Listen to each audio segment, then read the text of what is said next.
Mark is a former Executive Director for MedPAC, which advised Congress on Medicare payment policy, Medicare program improvement. He now is with Arnold Ventures and does a lot of great work with advancing health policy in a, I don't know, Mark, if this is how you would say it, but both philanthropic and operational aspects. He's got a great staff. They're doing a lot of impact work with federal policy.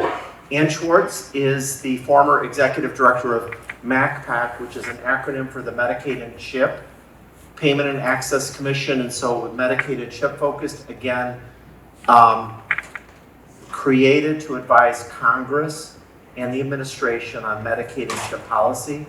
Ann retired and her last day was Friday, so she's here on vacation. And we'll need to talk to Ann about her travel agent in the future. And if you don't mind sliding over, because it was really for you and Mark to sort of be side by side. And what we're going to do here is they're not going to stick to script about Medicare and Medicaid. I had asked them to talk about their forecast of what the administration and Congress may do, but gave them latitude to riff. And so this is really to help us think about locating Maryland policy in the context of where some of the federal policy might be going, but with latitude to riff. They're each going to do 10 to 15 minutes of remarks, no slides, and then we'll have a conversation. And so that's the plan of attack. And Mark, if you don't mind going first, and then Ann, and we'll take it from there. Okay, I'll start off. Thank you for having me here. And just to kind of place myself in the environment, Arnold Ventures, despite the kind of odd name, is a philanthropy. And fundamentally what we do is hand out money. And we fund research. We develop policy, myself and my staff, but also with some of the people that we fund. And then we do education, technical assistance, and we work at both the federal and the state level, and we also think about legislative and regulatory change. And so that's what I do. And as Chuck said, I have a really good crew, and that's I have a really good set of people, and so that's what we do. Okay, so there were a few things that I was asked to do. So one is just to kind of first focus on the Hill, on federal legislation. And I'll say, I'll try and be relatively broad in what I talk about, but I pay attention to certain very specific things. So my comments are, well, this kind of comes into the riffing part. Right. My comments are going to be more what I've been paying attention to, but I will also be try and be more general. So one thing that we have paid a lot of attention to is drug legislation. There is legislation on the Hill. I could describe the legislation to you on question if you would like to do that. The thought process is that it gets run through the reconciliation process because there's no Republican support for it, so it will be a total Democrat move and run through the reconciliation process. And again, if that's confusing on question, I can explain what that means in English. If you understand what I just said to you, I'm sorry the way you've spent your life, that you've gotten to the point that you understand that and, you know, just join the club. We've paid a lot of attention to that. There is actually Democratic consensus on the elements of the bill. The thing that is standing in the way is basically everything else. What else would go into the bill in order to move it through the reconciliation process? So there's people who've been talking about tax reform. There's people that have been talking about climate. There's people who have been talking about ACA premium support, and people who have been talking about Medigap. Medicaid gap filling. Got to remember which crowd I'm talking to. And then also home and community-based service grants. And the whole kind of conversation is what elements of those would go into a package.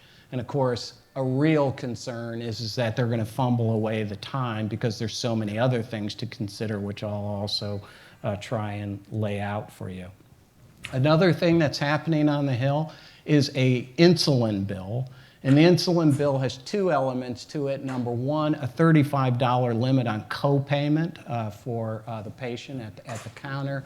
And then this thing that I could try and explain to you on question, but is a little bit complicated, is trying to induce companies to lower their net price for the insulin itself. And I could describe that to you on question. But that's also churning and currently over on the Senate side, and I don't know exactly where that's going to go. My own prediction is it doesn't get 60 votes and it doesn't go anywhere in the end. Another big activity that's occurring, and of course they released the bill while I was driving up here, and so, you know, reading it in the car was really complicated. It was all across the, okay, never mind. Anyway, I haven't had time to look at the bill. But this is the user fee bills that this is the user fees that fund the FDA processes for devices and for drugs and all of that. A couple of special elements that I've been paying attention to is that they have been looking at whether they're going to do something about the accelerated approval process in FDA. You may know, if you've been reading, you know, a newspaper or two, that the FDA approved Aduhelm. And that was an extremely controversial decision. I have a lot to say about that if anybody wants to talk about it on question. And then CMS said we would cover it, but only through a clinical trial, which was also a controversial decision. And so this legislation is putting, I would say, very weak guidelines around the use of accelerated approval, but I can talk to you about that if anybody's interested in that. There has been some churn on that same subject. There's been some churning around Cures 2.0, that bill, which looks at other ways and more different pathways for bringing drugs and devices to market. I think on that one, there'll be a lot of discussion and back and forth. This is things like real world evidence and that type of thing. But I don't think that ultimately gets through the Congress. The FDA user fee bill will get through Congress. It has to get through Congress. The funding ends in September for the FDA. A couple other things I'll just mention. There is on the Republican side, a health task force. And they put out an RFI, and and this is on affordability is the issue. The kinds of issues that at least we responded with are things like transparency, contracting reform between providers and insurers, mergers and acquisition oversight at both the federal and state level, and then it gets into more aggressive things like price regulation and the public option, which some states are pursuing, like Colorado, for example. We made those sets of comments. My sense of the interest in it will be much more at the transparency, maybe contracting reform. Obviously, the Republicans are not going to be interested in price regulation or public options. Let's see, I think a couple of other things that are churning around up there are things like there's work on mental health occurring. There's some discussion in some committees about integrated care on dual eligibles. And then there is also some churning around telehealth.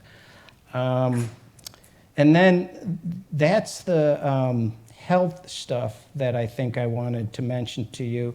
But there's a whole bunch of other things that are happening and are going to get in the way of the stuff that I want to get done, but incredibly important, like funding the government, like COVID relief funding, like funding for the Ukraine. So there is those types of things that are also trying to churn through right at the moment. There's also a couple things that lapse, and they're going to have to decide whether they want to continue on them or not. These are things like the sequester on Medicare. The add-on payment for physicians is going to expire. And I've already mentioned the ACA subsidies. Oh, and I just want to give everybody a heads up. An early thing that will, seize up the Congress is in 2023 will be the debt limit, because we'll be hitting that kind of first quarter of 2023, I think. Okay, now, just a couple of other things. I'm at 8 minutes. I won't be talking a whole bunch more, but I do want to say a little bit about the administration and then a little bit about some state stuff. Hopefully, this is what you were looking for here, and I've not riffed way too far out of it. Okay, all right. So a couple things to mention. If you're having a bad time, it's not going to go on a lot longer, okay? So just hang with me for a minute here. Okay, on the administration, at least a few things that we have been paying attention to, and there's a number of things that we could be paying attention, or people could be paying attention to. So we've had a lot of discussions with CMMI on, their like accountable care organization models, how to integrate equity. We've had a lot of conversations with CMMI around MA payment, risk adjustment, those types of issues. And so I think there is activity. Oh, and there's also been activity coming out of the administration on the integration between Medicare and Medicaid, dsnips, and that type of thing. A rule just came out recently on that, and we've been tracking that. We've obviously been tracking the transparency stuff. The hospitals are supposed to be reporting their prices. That has not had a lot of compliance. The administration raised some of the penalties, but to my knowledge, no penalties have ever been levied. And then a second wave of the transparency, which comes out of the insurers, is going to be forthcoming. And so we're watching that, and the administration, I believe, is paying attention to that. Another big thing that we were involved in legislatively, and then we followed it into the regulatory process, and now we're following it into the litigation process, is the surprise medical billing legislation. So we brought a lot of information to that, had a lot of technical assistance there. The bill passed, the regulations came out, the providers sued. The Texas suit was successful, and the administration has revised its guidance. And again, if anybody cares about this, I can take it on cue. Has revised its guidance and is going to appeal, as far as I know. And there's also a couple of other pieces of legislation hanging around. So that issue, I think, will also churn in the administration. The other thing I'm going to bring up is 340B. So, and again, if you spent your life to this point and now understand what that means, again, I'm sorry for you, but anyway, 340B, I think we're up to 16 manufacturers who are not, are saying that they aren't going to comply, they're not going to provide the drugs in one way or another. There is going to be, there's already suits and countersuits on this. The Inspector General's involved. Senator Grassley is saying, what's going on here? I sense that there's going to be some critical mass. Now, if your question was, and what will happen, is I have no freaking idea, but I think there will be attention to it. We're up to the last block here, so hang on, we're almost done. We do a lot of work at the state level, and we work in a couple of different areas, and here are some areas where I've seen a lot of movement and traction. We're working with a number of states on what we call our prices agenda. So the concept for this is provider consolidation, prices go up, what do you do about it? If you followed any of the Sutter stuff in California, that's another way of kind of understanding the issue. And so there is interest in transparency, there's interest in contract reform, there's interest in merger and acquisition oversight, and then here in the states, there is interest in price regulation and public option. And there are various states that are pursuing that not the entire continuum, but that elements of all of that continuum. And we're working with states on that. The second thing is drugs. I think there was some hope that the Fed would, or the Congress would legislate. Maryland has its drug oversight board. Other states are pursuing that direction as well, and also more junior varsity things like transparency and having a manufacturer come to the legislature and explain why it's raising its prices. But Maryland is pretty much a leader in this particular area, and we're trying to export that model to other states. We work and fund extensively people like NASHB to help states do that type of work. The last place, and I'm done, and we're at 13 minutes, so I didn't hit 15, is integrated care for Medicare and Medicaid beneficiaries, dual eligibles.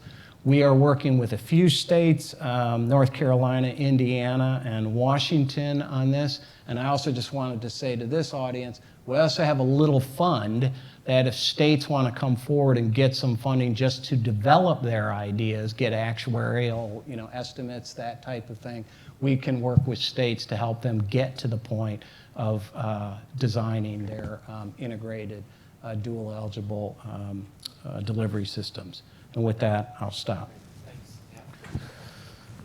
Sure. So on the Medicaid side, I think the biggest issue right now is not a administrative or a legislative effort, and that is what happens when the public health emergency ends.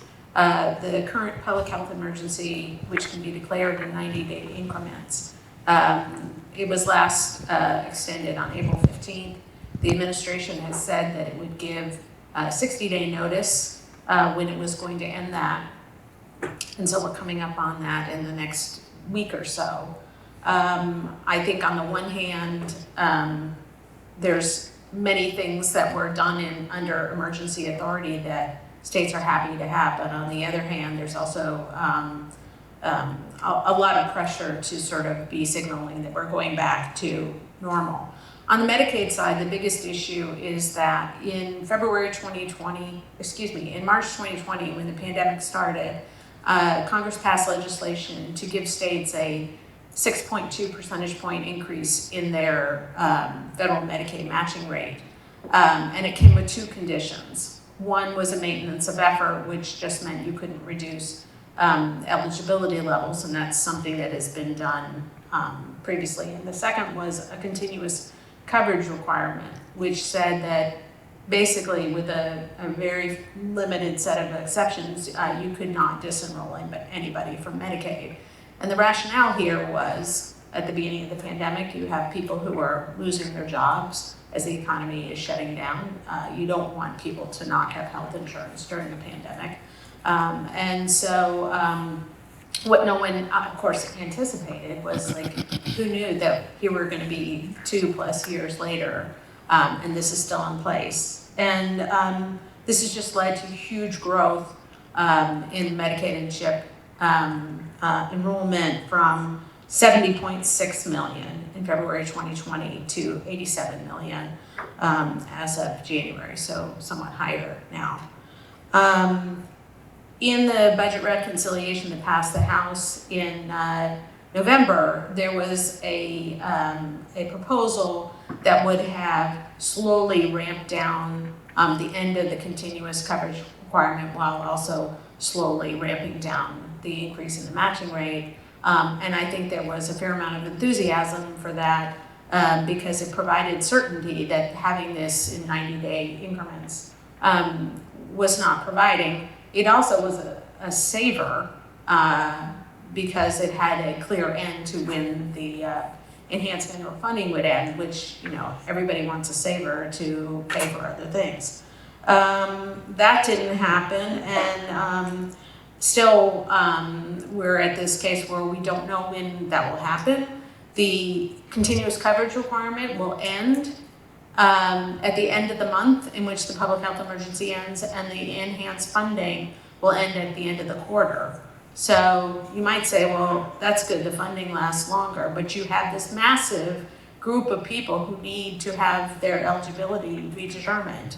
And not only is there no way for a state to do that, there are now guardrails in place from CMS to have states to have a relatively orderly process. And you have a situation where states don't have a lot of eligibility workers on hand to do this work. They may not have eligibility workers who are familiar with doing it. You have a number of beneficiaries who've never been redetermined, who don't know this is part of the annual routine as part of their Medicaid coverage. So there's huge risks for the beneficiaries to lose coverage because they don't understand the process. It's called procedural reasons. States want to also ramp down in an orderly fashion, I think some faster than others. So the risks on the state side too, because they're going to lose the enhanced funding. And I think the biggest problem here is that I don't think there's a baseline for knowing what the right number is. We have a notion of what eligibility was before the pandemic, but we've had these huge economic shifts. So we may see large numbers of people losing coverage, and some of that is to be expected. People gain income, they should be being transferred to the exchange, or maybe they'll have employer-sponsored coverage, but we don't know what that number is. And so we're going to be in a situation where we're going to see huge swings, and we're not going to know very easily whether that's the right result or that's the wrong result. Thinking about Congress, really the Medicaid program was going to be highly affected by the budget reconciliation bill that's stalled out in Congress. There is still the possibility, as Mark says, that they could do another one before the end of the fiscal year, which is September 30th.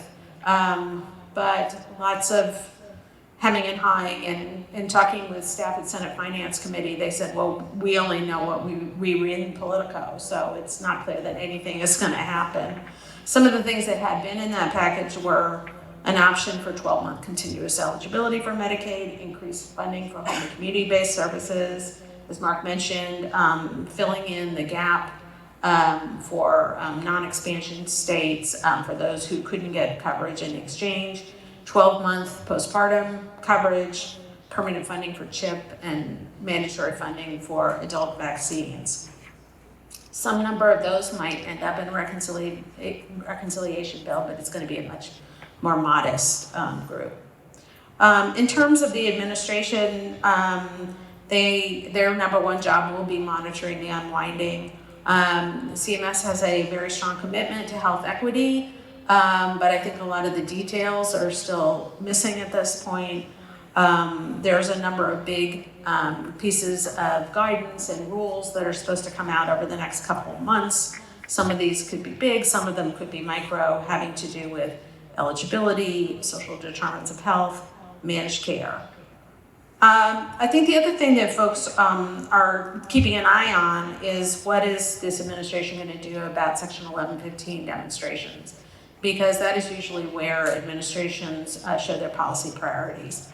And I would just say that right now there doesn't seem to be a real theme coming from this administration. CalAIM was a big demonstration approved in California, very forward-looking with lots of interesting initiatives around integration of physical and behavioral health and social determinants of health and enhanced care management.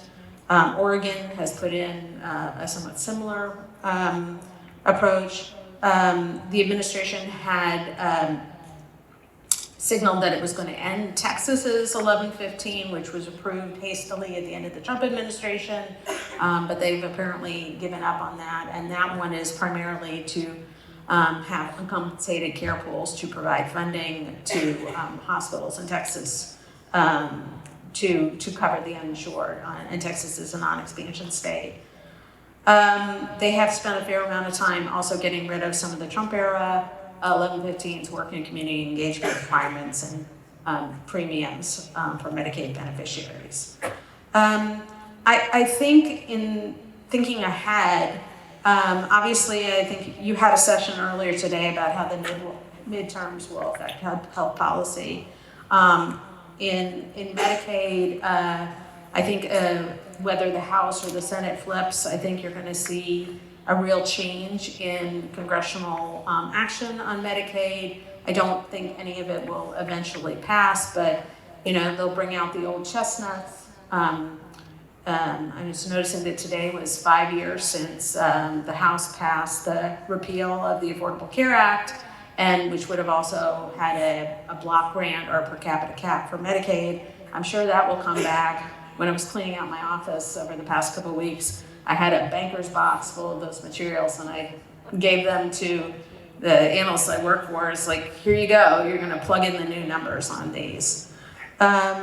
I do think that this sort of pendulum swing, whether it's in Congress or if it is in the administration, is very disruptive to forward a movement, because on Medicaid, I think there are fewer points of consensus than there are even around some of the things that Mark's mentioned that he's not so sanguine about.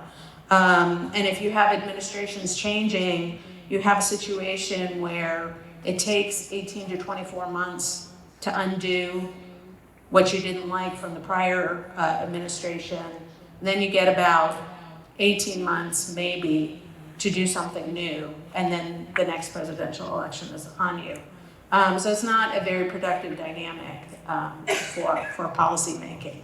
And I suppose that is where, you know, it's important for states to forge their own way. I think the risk from that is, you know, you have more flexibility in states, but you also end up with a real patchwork across the country in terms of the kinds of delivery system reforms you're seeing, the kinds of coverage policy you're seeing. With that flexibility comes a lot of flexibility and also a fair amount of inequity. So that's not a very happy outlook on the future, but that's how I see things playing out. Thank you both. I'm going to defer asking any follow-up questions myself and see if I can get the mic back on. Are there questions from you all? Yes? I have a question. And I think we've got mics running around. Yeah. Here comes our fastest runner. I'm Carol Robinson, Cedar Bridge Group, and I have a question about the MACPAC draft recommendations for technology, EHR technology, and data standards for behavioral health providers. And if you have any insights on the bipartisan proposed bill from Metsui and Mullen. Sure. Thank you. So MACPAC approved in April some recommendations to improve uptake of EHRs among behavioral health providers that will appear in the June report. Work that we had done over the past year had shown extremely low uptake of EHRs. I think one reason being they were left out of high tech, and the other being there's a lot of questions about the ability of EHRs to properly segment Part 2 protected information. The commissioners were not enthusiastic about creating a high-tech 2.0. I think they're pretty sensitive about big spending programs without sort of having a more balanced approach. And so the recommendations were pretty modest. One was for CMS to issue guidance so that that was much more clear about what could be done with current authorities, which are complex, to do that. And then the second was to direct the Office of the National Coordinator and SAMHSA to work together to come up with a voluntary certification for behavioral health products, sort of to signal the market and try to move the market, with the notion that at some point, if that gets more mature, it's a less risky proposition that there could be a standard. So it's a sort of a modest step, I think. Thank you. In the far corner. Hi, Brett McCone.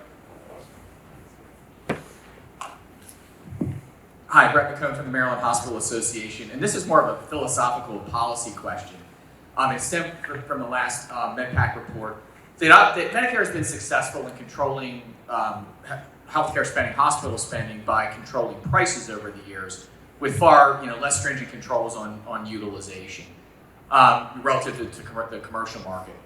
Going forward, as you see and we hear, Medicare, Medicaid moving into more value-based payment, do you see a need, or do you see, either program needing to increase the unit price payments to something closer to cost in exchange for the risk of controlling utilization? Yeah, okay. So I would parse your question two ways. First of all, approaching it from a philosophical point of view, and I've said this many times, is that I think the dynamic between Medicare and its providers is, to the extent that providers are willing to take risk, then Medicare's response should be a lot more flexibility. And so that informs my point of view. I have a mixed feeling, and I'll just parse this out for you, about whether, and I just want to remind everybody, I'm no longer with MedPAC. I'm not speaking for MedPAC. It's been 4 years. But my view on this is that I think in the commercial sector, the prices are ridiculously out of control and actually approach abuse. Okay, and I mean, we're talking about averages that are in the 250, 300% range, and some of the distributions, the prices are just like off the mark, off the charts. If you look at the RAND data, and there's a couple other data sources. On the other hand, I do recognize that Medicare, as a matter of averages, is marginally it's paying above marginal cost, but not above average cost. Now, I want to say, and so in my perfect world, since it was philosophical and policy and never going to happen, my sense is that the commercial rates should come down. And if that meant that the Medicare rates went up, I wouldn't have a heart attack. But the other thing I do want to say is part of the problem of the hospital's argument in Medicare saying is, you're not meeting my costs, which is true on average. My counter to that is part of those costs are driven by the fact that hospitals are being way overpaid, some hospitals, on the commercial side. And when you have a not-for-profit industry, all that gets built back into the cost structure. So I do understand what you're saying, and the positive part of this transaction is, yeah, I think if there was some of this, commercial down and Medicare up, would not have a heart attack. But I don't think the cost as it appears in the cost report is necessarily uninfluenced by this, accelerated prices on the commercial side. Thank you for the question. Vernon, maybe we're at time, so Vern, you might get the final question. All right, well, I'm glad I have the final question here. Family glitch, something that's been around as an issue for the last decade or so. It's an issue that I pay attention to because someone I know very well, the mother of two of our grandchildren, high school teacher, is paying 28% of their family income for health insurance because they happen to fall into family glitch. There's been rumblings about fixing it in one of the legislative actions that you all talked about. How would you handicap that? Is that going to get fixed this year? I thought it was going to be fixed through administrative action. So did I. But then I was thinking that as he was saying, so I don't want him to hear any of this. I was thinking of that as he was saying it, but then I couldn't think what derailed the administrative action, because there was talk about an administrative fix, I thought. You stumped us down. There's a proposed rule. A proposal.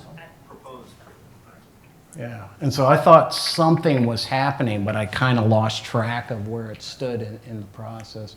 And like you, I was not thinking it was an legislative thing. Yeah. Well, 10 years has been regarded as a legislative thing. Now that they want to fix the IRS ruling through an administrative thing, is it going to happen? Is the question. More likely through administrative action than through congressional action, but the question then is always sort of the durability of that. Does the yeah, exactly. Does the legislation come behind it and do something? Okay, do you all have any final words you want to offer? Because I'm not going to ask them anymore.